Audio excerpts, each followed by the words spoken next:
Olá! Estamos estudando a classificação econômica da despesa pública.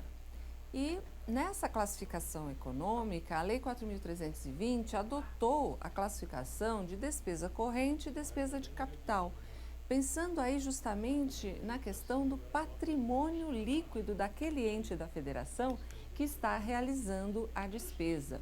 E aí a doutrina, adotou também uma outra classificação econômica, desenvolveu a partir da classificação econômica que a lei já tinha adotado, mas eu lembro a vocês que a Lei 4.320 é de 1964.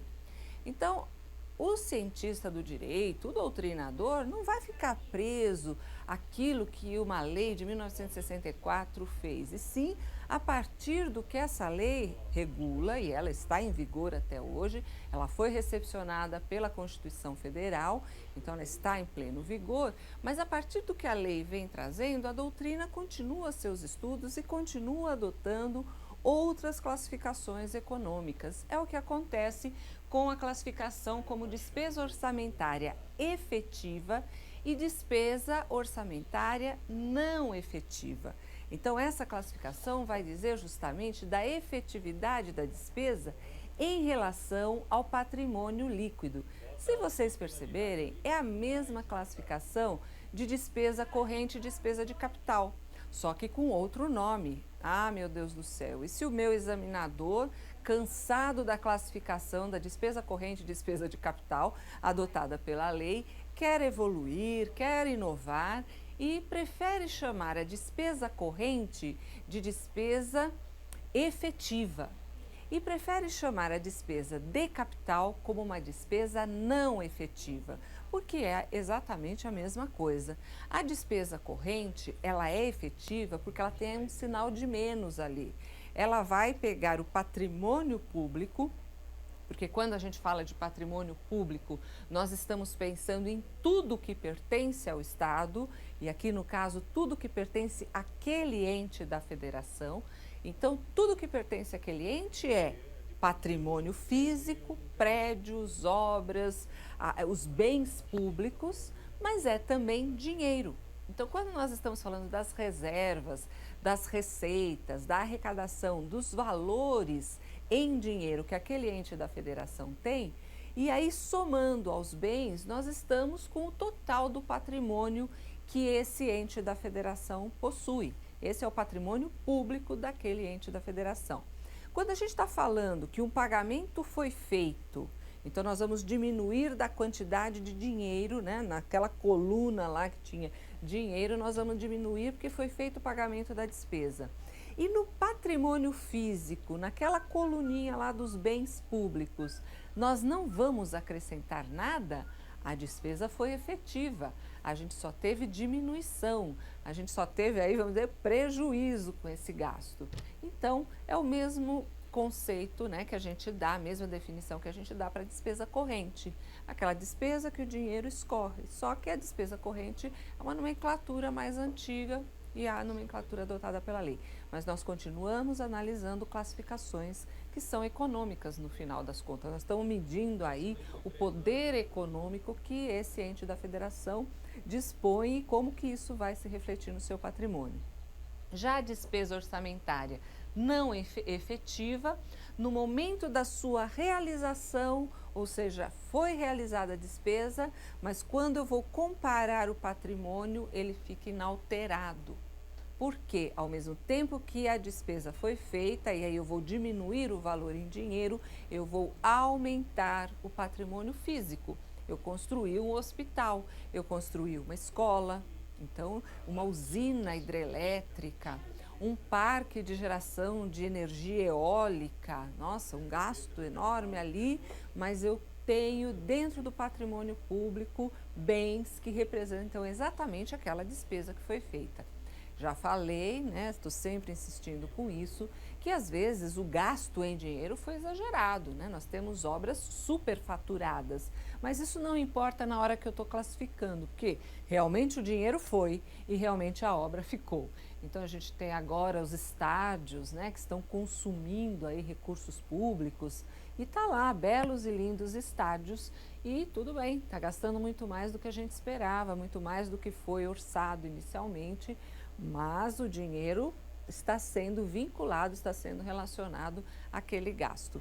Então, por isso, a gente tem aí uma despesa orçamentária não efetiva. Aí, continuando nas classificações econômicas, a Lei 4.320 vai classificando também as despesas em rubricas orçamentárias, em destinações orçamentárias. Nós temos aqui a classificação institucional. Eu vou pegar aquele recurso, aquele dinheiro e destinar através de um crédito orçamentário. Crédito é o valor em dinheiro que está sendo destinado a uma determinada despesa, e aí eu vou classificar de acordo com o órgão institucional, com a entidade institucional, o órgão público, a unidade pública que vai gastar o dinheiro, que vai realizar a despesa. Nós temos como classificação institucional a unidade orçamentária, é aquele órgão pequenininho, aquela unidade que efetivamente ordena a despesa e realiza a despesa. Então, é uma unidade orçamentária para onde o dinheiro será remetido, e essa autoridade administrativa, esse gestor público, administrador daquela unidade, é que determina e faz o pagamento. Então, a gente vai classificar lá no orçamento quem é que vai ficar com esse dinheiro. Dentro do Ministério da Cultura, né? Qual é a secretaria? É a Secretaria do Teatro? É a Secretaria que cuida de cinema? Né? E dentro das atribuições e dessa pluralidade, multiplicidade de órgãos públicos, né? A gente tem uma grande descentralização administrativa nos órgãos públicos da União, dos estados e dos municípios. Qual é a unidade final? Aquela que efetivamente paga a despesa, realiza a despesa. Essa é a unidade orçamentária, uma estrutura administrativa responsável que efetivamente, no fim lá da cadeia, né, da administração pública, aquela que vai receber o dinheiro e fazer o pagamento. E a gente tem o órgão orçamentário. Então, quando eu falei o Ministério da Cultura, é um órgão orçamentário que tem toda uma subdivisão de secretarias para receber e gastar o dinheiro. Mas então, se eu estou tratando de uma despesa relacionada à cultura, eu vou ter que fazer o repasse de verba ao Ministério da Cultura. E lá dentro do Ministério, cada unidade vai receber o seu crédito orçamentário para realizar suas despesas. Então, essa classificação da despesa vai fazer com que o dinheiro, né, dentro do orçamento chegue até a unidade orçamentária, passando por uma estrutura maior que é o órgão orçamentário. Veja que no orçamento, como as rubricas são numeradas, tem um código, né, uma numeração para a gente poder classificar essas despesas.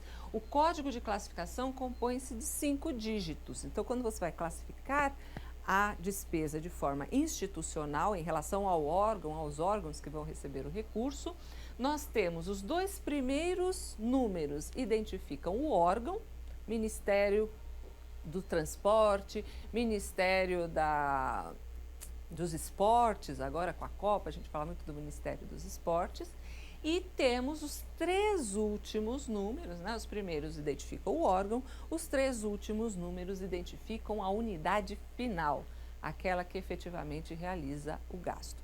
Então, essa é uma classificação econômica, porque eu estou falando do dinheiro tramitando aí até o seu destino final, mas é uma classificação que está dentro do orçamento em relação à instituição. E nós temos uma classificação funcional, aí em relação à própria despesa, qual é a função que esse recurso tem dentro do orçamento. Agrega gastos públicos por área de ação governamental. qual é a função, qual é a atividade, a ação governamental que vai receber esse recurso. E permite a consolidação nacional desses gastos. Eu quero saber quanto que o Brasil gasta com saúde. Eu quero saber quanto que o Brasil investe em transporte rodoviário, transporte ferroviário. Vocês veem que esses dados aparecem muito na mídia, né? São feitos esses levantamentos para saber se realmente a gente está evoluindo ou não em matéria de despesa pública, de gasto do dinheiro público. E realmente, se eu quero saber quanto que o Brasil gasta, eu tenho que consolidar dados nacionais. É a União, cada estado e cada município, e eu posso fazer isso porque eu vou lá na rubrica orçamentária, através dessa classificação funcional, e eu tenho as funções e as subfunções. Então, como funções? Ações desenvolvidas pelo governo reunidas em grupos. O grupo da saúde, o grupo da educação, o grupo do transporte. Mas eu tenho também as subfunções, que farão a divisão detalhando o tipo de gasto. Então, na educação, compra de material, pagamento de professor. Na saúde, compra de vacina, compra de remédio, construção de hospital, construção de escola. Na educação, então eu posso dividir essa despesa em relação à atividade final, ao serviço público, né? Aquela necessidade pública que está sendo atendida lá no fim. E aqui nós temos uma questão, né, que nós vamos resolver de acordo com a legislação vigente sobre os critérios de classificação orçamentária de despesas públicas. O critério de classificação programática é aquele por meio do qual as despesas públicas são segregadas. Vamos primeiro na alternativa correta, alternativa D. Programas, projetos e atividades, bem como as operações especiais, quando efetivamente contribuírem para a execução dos objetivos dos programas. E aí, a gente tem que falar um pouco também dessa classificação que está ligada à questão das funções e das subfunções. Então, é uma classificação que nós vimos aqui. Ai, desculpe, foi para o lado errado. Uma classificação que nós vimos aqui, depois nós vamos ver as outras alternativas, ligada à classificação funcional. A classificação funcional é qual é a função, qual é o destino da atividade pública que vai receber. E aí nós passamos para uma outra classificação que também leva em conta a função, a classificação programática. Essa despesa vai para uma função, e aí dentro da função para uma subfunção, que está vinculada a um programa de governo. Tá? Então, essa ação governamental, essa atividade é um programa. Então, eu tenho aí uma destinação de uma despesa para programa. Outro lado dessa classificação seria dizer que é uma despesa não programática. Essa destinação do recurso não está vinculada a nenhum programa específico. Vamos construir uma estrada lá em algum lugar que não está, por exemplo, no PAC. O PAC é o Programa de Aceleração de Crescimento. Uma série de obras estão no PAC. Então, o dinheiro que é destinado para uma obra que faz parte do PAC é uma despesa programática. Então, é uma despesa que está classificada como uma despesa programa. Agora, se eu estou fazendo uma outra obra que não está em programa nenhum, ela é uma despesa não programática, mas está muito vinculada, muito relacionada à classificação funcional. Qual é a função dessa despesa? Se ela é programática, fazer parte de um programa, exercer uma atividade vinculada a um programa ou não. Um outro exemplo, programa de combate à AIDS. Então eu vou ter o desenvolvimento, investimento em pesquisa de vacina contra a AIDS, eu vou ter a construção de hospitais com leitos para a AIDS, eu vou ter remédios, né?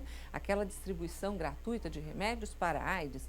Então, essa é uma despesa programática. Ela está, quero ver depois novamente com vocês, vinculada a projetos, programas e atividades efetivamente que contribuem para a realização de um programa maior, de um objeto aí maior. Vamos ver as alternativas que são erradas, né? Para a gente fixar bem isso. Então, a despesa que tenha como critério aí, né, a destinação programática, a função programática, são despesas correntes e de capital. Na verdade, isso não estaria completamente errado, só que a classificação programática não importa se é corrente ou de capital. Pode ser corrente, pode ser de capital, ela pode ser programática ou não.